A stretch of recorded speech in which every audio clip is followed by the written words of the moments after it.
After Christopher Columbus sailed from Spain in 1492 and reached what became North America, explorers from many other countries traveled across the Atlantic in an effort to establish their country as the dominant colonial force on the continent.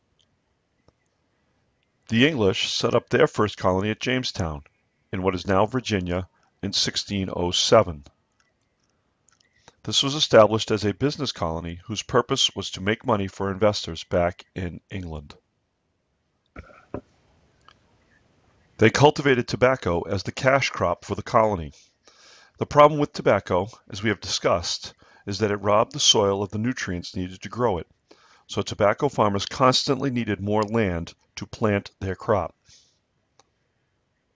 This led Virginia planter and local militia leader George Washington to seek out new lands on the other side of the Appalachian Mountains in 1754. This land was claimed by the French from their early discoveries, and almost immediately there was conflict between the Virginia militia and a small French force at an area where three rivers come together near what is now Pittsburgh in western Pennsylvania. What Washington began there developed into the French and Indian War.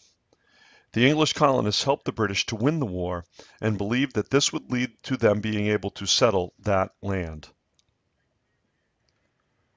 When King George III issued the Royal Proclamation of 1763, prohibiting colonial settlement on the western side of the Appalachian Mountains, the colonists began to think about whether or not staying with England represented their best interests and was, perhaps, the first step toward an independent United States.